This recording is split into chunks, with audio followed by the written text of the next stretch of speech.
Hello guys, welcome back to our channel Rahul Bharati blogs मध्ये तुमचं स्वागत आहे. सो गाईज, आजचा आपला हा ब्लॉग आहे कुकिंग ब्लॉग. कुकिंग ब्लॉग म्हणजे का? कारण कमी टाइम मध्ये काहीतरी एकदम हेल्दी बनवायचं. सो मी बनवत आहे आज कढी आणि राईस. आणि आपल्या बॉडीसाठी खूप उपयुक्त आहे ती गोष्ट. सो गाईज, चला मी तुम्हाला दाखवते ही रेसिपी कशी माझ्या स्टाईल मध्ये मी कसं बनवणार आहे तुम्हाला मी दाखवते. So guys, let's go. इथे तांदूळ चांगलं स्वच्छ धुवून घेतलेला आहे. आता हे भात लावून घेते, पटकन पाणी टाकते, मीठ टाकते.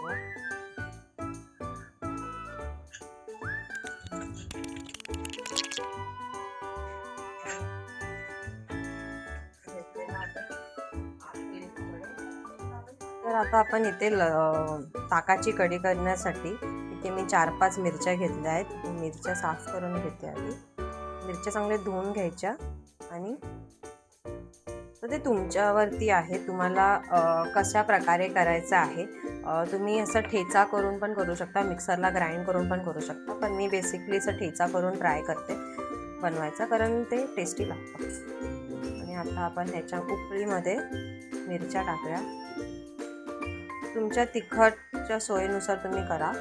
जास्त जर तुम्हाला तिखट जमत असेल तर तुम्ही 5 मिरच्या घेऊ शकता. मी इथे बेसिकली आता 4 मिरच्या घेतल्यात. लसूण घेतलाय, 6 पाकळ्या लसणाच्या घेतल्यात. मीठ टाकून वाटायचं म्हणजे ते पटकन वाटतं. थोडंसं मी मीठ टाकलेलं आहे. आणि आता आपण हे ठेचून घेऊ.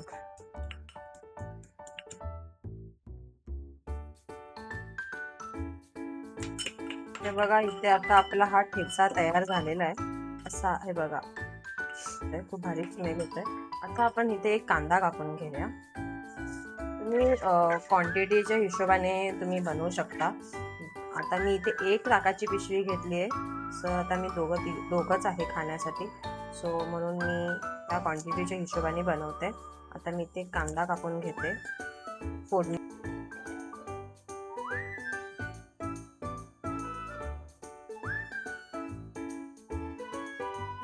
ते काढून घेऊया एका बाउलमध्ये. आणि ते कोथिंबीर पण मी कापून घेते. कोथिंबीर आपल्याला वरून टाकण्यासाठी कोथिंबीर मी चांगली स्वच्छ धुवून घेतलेली आहे. आणि आता ही चांगली बारीक कट करून घेते. वरून आपल्याला गार्निश करायला कोथिंबीर लागेलच. आणि थोडीशी तेलामध्ये पण फ्राय करायची, म्हणजे त्यात कोथिंबीरचा पण एक चांगला फ्लेवर येतो. त्याला आता आपली हे कटिंग सगळी झालेली आहे. आता मी घेतले एक बाउल ताक आणि हे मी बेसनचं पीठ टाकलेलं आहे. आणि ते चांगलं आता मिक्स करून घेते. इथे बघा, हे चांगलं आता मिक्स करून आपण घेतलेलं. आता आपण इथे कढई ठेवली आहे, चांगली हीट होऊन देऊया कढई. त्यात आपण तेल टाकलेलं आहे. तेल चांगलं गरम होऊन देऊया. तेल चांगलं गरम झालं की आपण त्याच्यामध्ये थोडंसं जिरं टाकूया.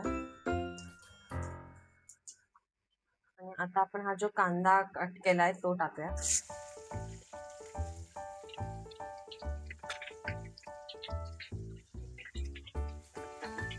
कांदा चांगला गोल्डन ब्राऊन होईपर्यंत आपण त्याला हे करायचं, फ्राय होऊन देऊया. कांदा आता गोल्डन ब्राऊन झाल्यानंतर आपण हा जो ठेचा तयार केलाय तो टाकूया आणि चांगलं मिक्स करूया. सुंदर कलर आलाय. पण ह्याच्यामध्ये टाकूया हळद, मीठ आणि चांगलं मिक्स करून घेऊया.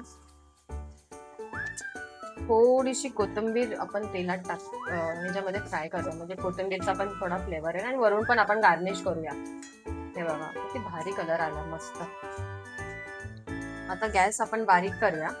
आणि हे जे आपण बाउल मध्ये ताक आणि जे बेसन पीठ आहे ते ह्याच्यात टाकूया.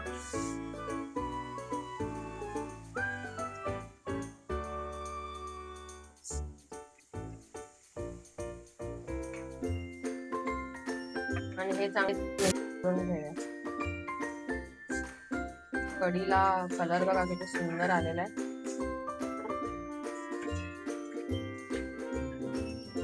आणि आता चांगले आपण 10 ते 15 मिनिटं कढी चांगली शिजवून देऊया. चांगली उकळ आली की चांगली मस्त शिजते. ती कढी आपली चांगली शिजत आहे. आता आपण वरून कोथिंबीर गार्निश करूया. चांगला मिक्स करून घेऊया. आणि गाईज, इथे आपला कढी राईस तयार. तर गाईज, तुम्ही बघितली ही माझी रेसिपी.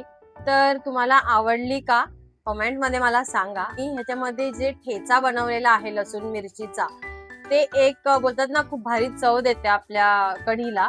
तुम्ही तशा टाईप मध्ये पण करू शकता. जसं मी ब्लॉग मध्ये बोलली आहे की तुम्ही ते मिक्सरला ग्राइंड करून पण बनवू शकता आणि ठेचून पण मी काहीतरी वेगळं म्हणून ठेचून बनवलेलं आहे. सो तुम्ही पण ही रेसिपी घरी ट्राय करा. तुम्हाला जर माझा हा ब्लॉग आवडला असेल तर गाईज लाईक करा, शेअर करा आणि सबस्क्राईब करा आणि मेन म्हणजे बेल आयकॉनचं बटन दाबायला विसरू नका, कारण त्याच्यामुळे तुम्हाला माझे नवीन नवीन ब्लॉग्स जे आहेत त्याचं नोटिफिकेशन येईल. सो गाईज प्लीज तुम्ही आमच्या चॅनलला भरभरून प्रेम द्या, सपोर्ट करा. So bye.